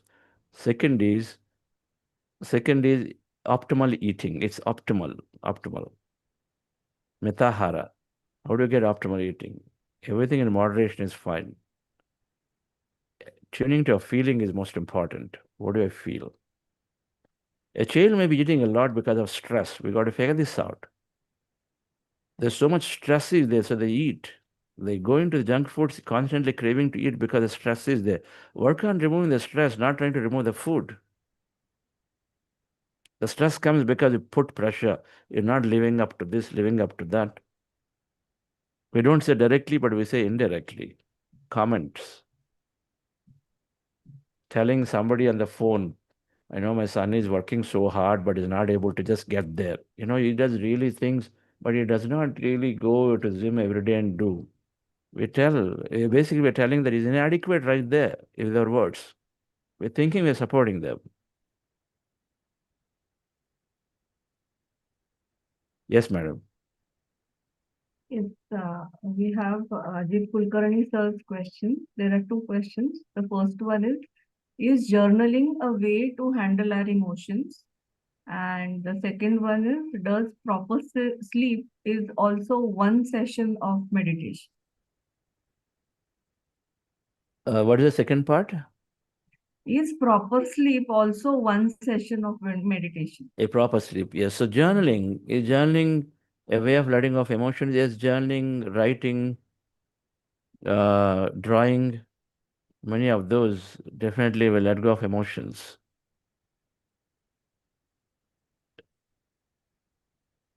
Sure. What we say is if you got time, utilize it towards meditation to the best possible way. Then you can't do, if you don't feel like meditation, then use this form, singing, going and walking into nature. And you start to change your moods, right? And emotions change, shift automatically when you go into nature. And then drawing, art, music, dance. They are great ways of shifting our emotions to something great. Just listen to nice songs.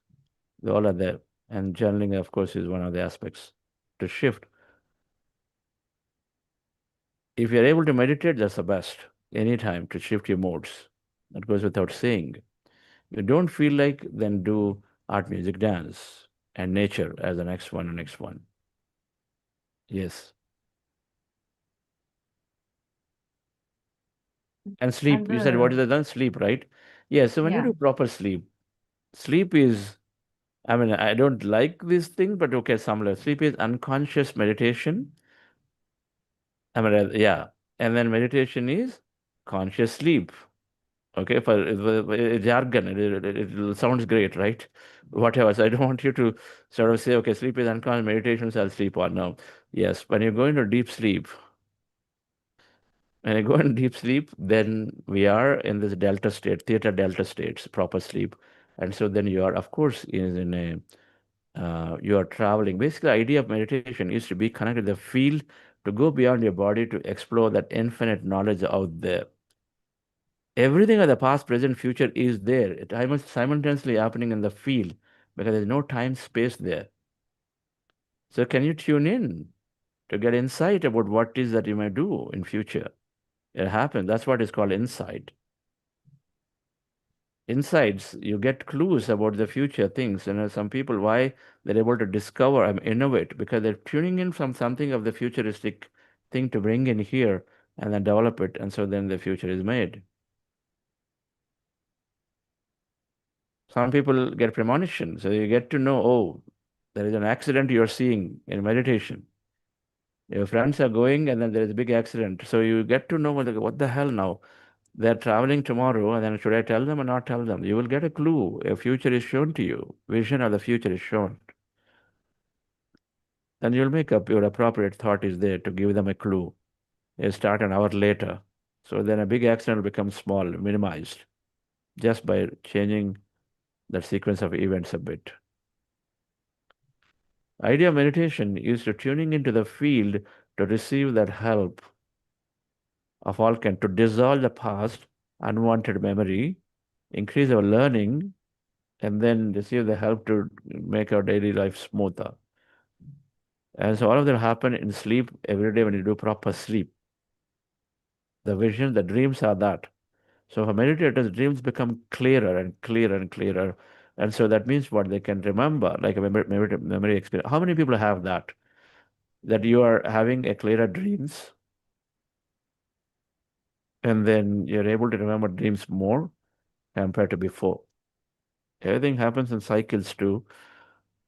But in general, if you put an attention towards that, then you automatically start having a dream field memories, messages come to you, which also are signals and indications for you if you know what they are.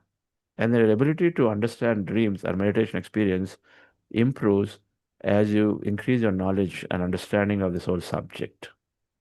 So you read all the books, listen to all the people. Slowly, you also know what a specific message from a dream or meditation means to you, and then you apply it.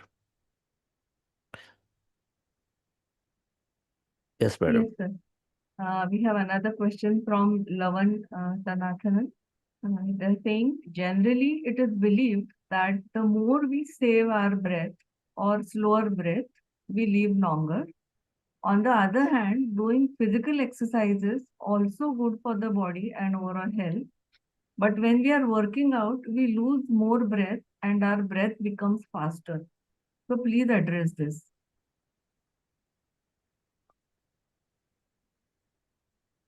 You're right.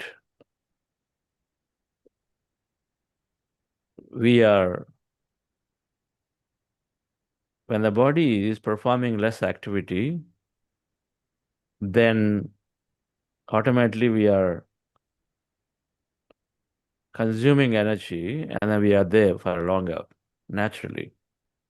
That's why meditation brings your energy, bring breath to almost zero. And meditation, when your breath goes to zero, non-existent practically. Exercises, pranayamas, where intensely you do work. You do significant work. I do not know the long-term impacts of the exercises when overly done, but we do know that overly done, anything, toning the muscles and all that on overly done, it does have an impact later of, they're literally completely going the opposite way. We do know there's impacts, but when they are optimally done, you are moving the energy systems of the body, like pranayamas, are clearing the blocks. And exercise also to the extent works the same way to clearing the blocks of the energy. And so then it is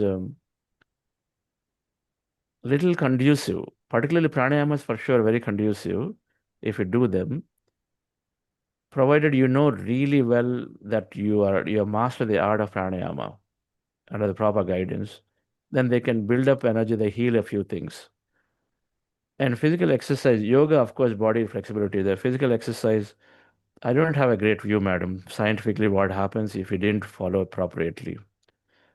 You feel good. The way I see it is you feel good, and then when you feel good, you have better emotion, and so you carry yourself greatly. That much I know that is happening naturally for physical body. Okay. Long-term effects of just draining energy because when you're doing exercise, I think you're also gaining energy because for those who love activities, you gain energy too. It's not just drain energy. It's about whether you like it or don't like it. That's the point. If you're doing anything without liking, then you lose energy.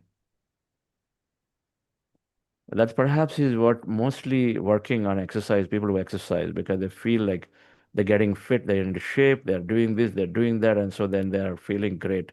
That feeling carries them quite a bit. Okay. Is that which is a lot more impactful, like healing. Is your thought energy is what a lot of times called placebo healing happening as opposed to the chemical that's going in and healing you. It is a thought and it is a feeling that yes, I'm healing because I'm at this doctor. That's what is healing, called placebo healing, than the chemical. I think that's probably what's happening mostly for the exercise too. Yes. Yes, and we have one more question from Jaya Krishna M. And he says, "Hi sir, I feel I am an overthinker.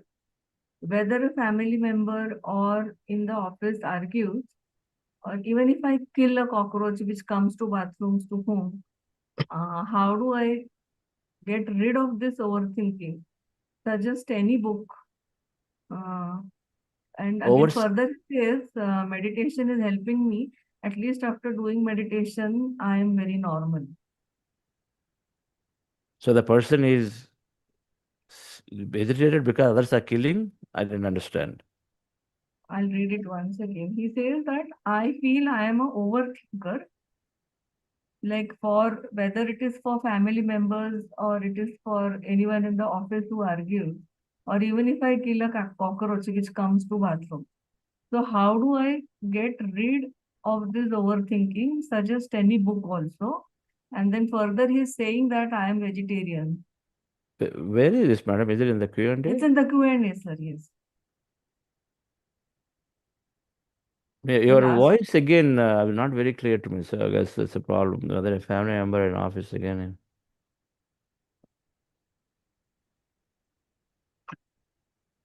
Arguments, even if I kill a cockroach which comes in bathroom to home, or get of this overthinking, says in a book also. Okay, so don't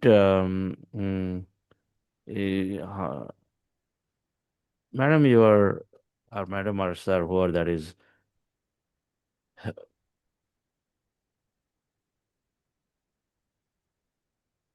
we increase, just read all the books that we recommended to you. There's no specific book. It's about increasing understanding of life, many aspects of it.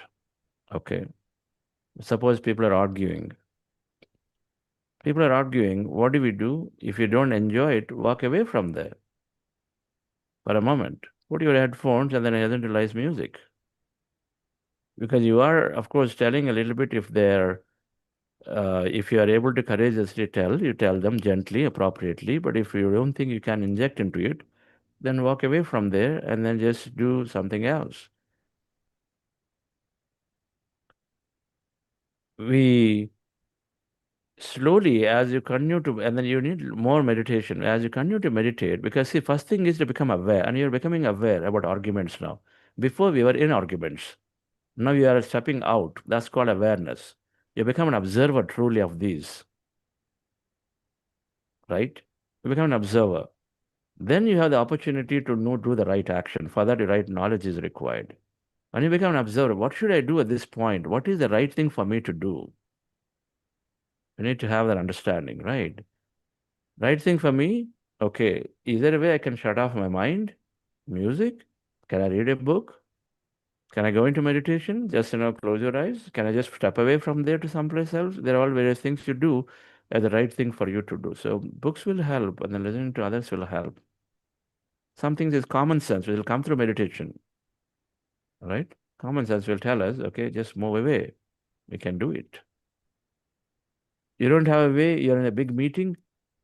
Say, yeah, I've got to go for a leak and go. You're over. What to do? When you can't control the situation, you step out from there. Okay, that also will come.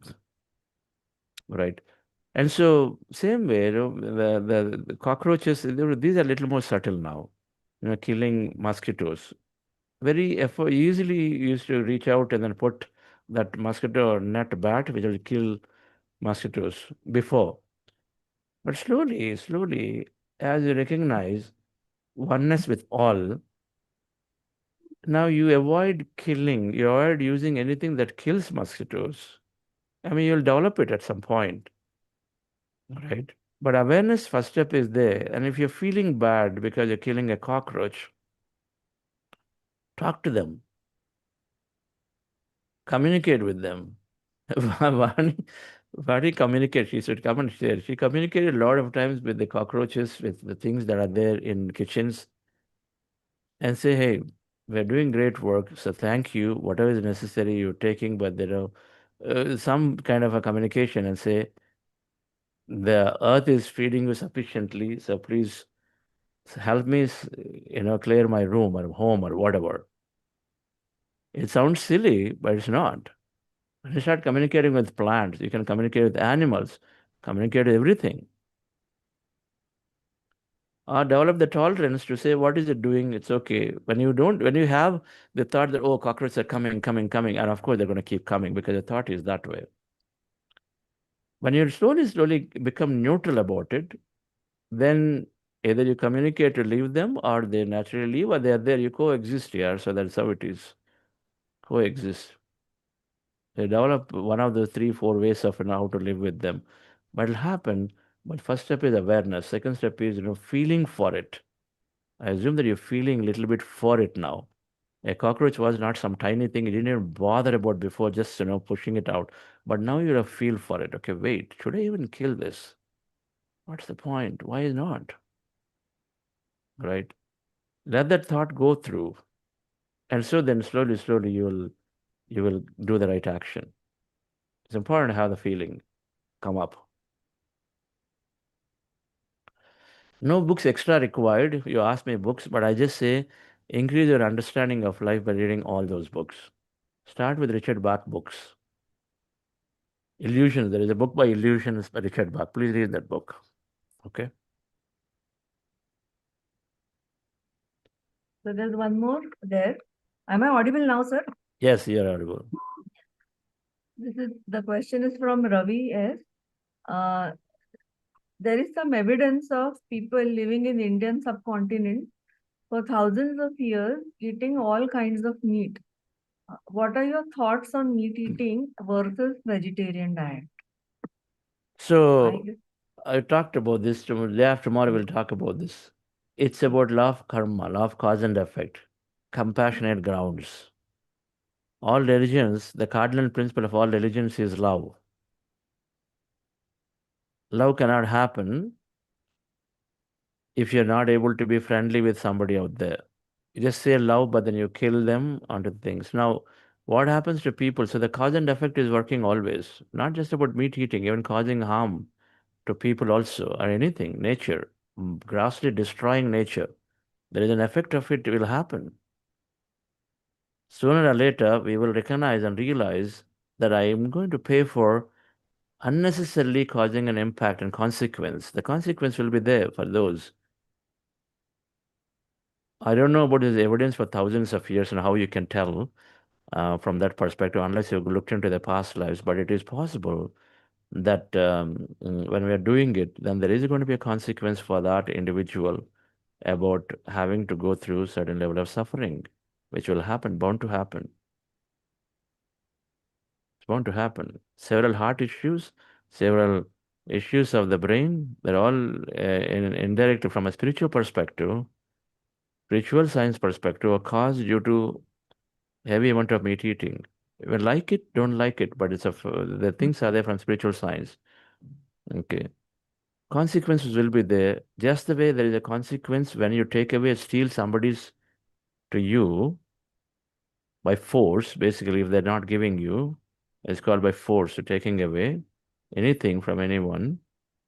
That means you're against fundamental truths of freedom. Then there is a consequence. When you're impacting freedom of somebody by restricting them from doing things, there's a consequence. Because we are all, everyone is fundamentally a free will being. Free will being, we're consciousness. You are consciousness, I'm consciousness, the person eating meeting is consciousness. They come to to be here with their experience of life. As consciousness is the free will, each of us operate without necessarily restricting others. And so if you do that, then we minimize consequence. But if you don't, then there's a consequence for which we come back and then relive in a way that we learn the lesson. If I get a ticket, speeding, consequence of a speeding is ticket. After 10 tickets, and then as the government increases incrementally, then at some point we'll learn, no, I can't do speeding. I'm using a lot of money here. So we stop. The consequence teaches us at some point. And so is the case here, consequence will be there. Okay.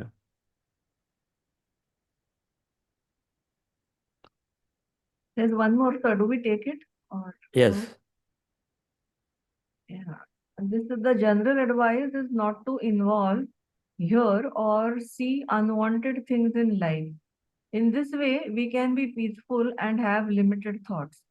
But on the other hand, voicing out and fighting for injustice and unlawful things that are happening in the society is also a responsible thing to do. How do you see these opposing things? Tune into your feeling. Not based on your feelings. You increase your understanding. Number one, increase your understanding. The depth of your belief in injustice and tragedy is a mark of your ignorance. Shut back. The depth of your belief in injustice and tragedy is a mark of your ignorance.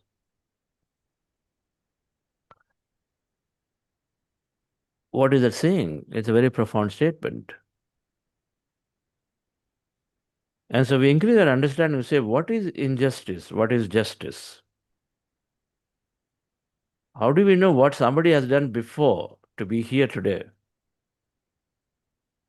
Do you know what they're looking very nice, but then what kind of stuff have they done before? Do we know their past? Have you looked into the past? Either simply viewing from the current lens in front of us. Our understanding of justice and tragic things have to come by looking at the past. All right, the consequences are there constantly for everyone. If somebody butchered people, somebody restricted for 20 years, did not let a single person go out, but here giving a lot of things, but suddenly fell into an issue. Maybe there is some past is there carrying that is happening right now. We feel, oh, yeah, what a sad thing for them is happening, but what did they do in the past? Do you know? And so the point here is, dear friends, we increase our understanding of life, of what is right and not right. That has to be there, Father. When to interfere, when to step in, when not to step in. But our feelings are driven through our understanding of what I should do now is based on our understanding. And so follow your feelings today, but continue to increase your understanding. So if you feel at any given moment that you have to go and then stand up for it, do it. But then you must equally give adequate time for meditation and then increase your understanding through all the books that are recommended and many more. Then you will know. I'm not saying that when something is happening in front of you, just do inaction. Not at all. I'm not saying that. I'm only saying choose wisely where you want to spend your time and energy. There may be much bigger thing that you can do to make a significant change here.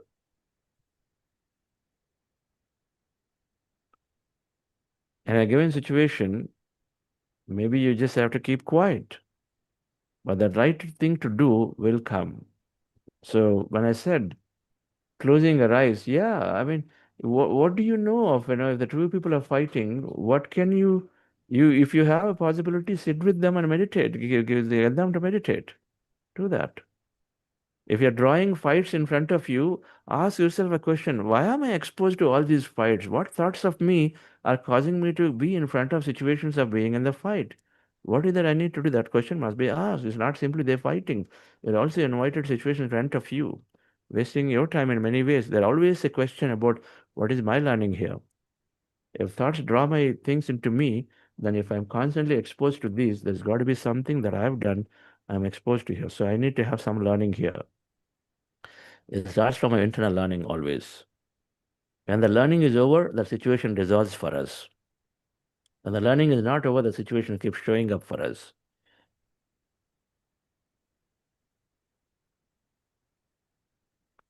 So more we'll understand, Madam, on this as we go along. But one thing for sure is that we have no necessity to interfere into personal choices of people. Personal life is personal life. Unwanted things we do, they're unwanted, not necessary. Every family goes through issues. Every set of people go through issues. But in a given situation, we feel strongly, yes, we take action. That's the right thing to do. Yes. Thank you, sir. We don't have any questions. Thank you, friends. We'll see you all tomorrow. Thank you.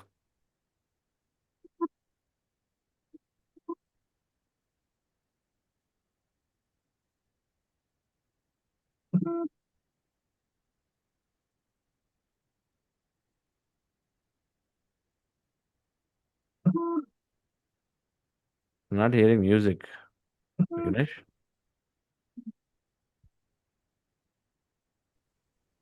Only Yes, sir. a beep is coming every now and then. It's okay. Thank you all. Bye, everybody.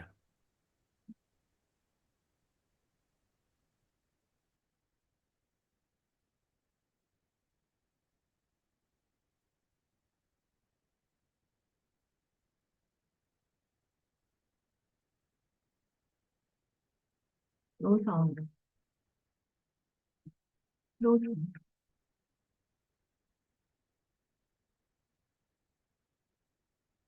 You're muted, Vignesh. Who said I have to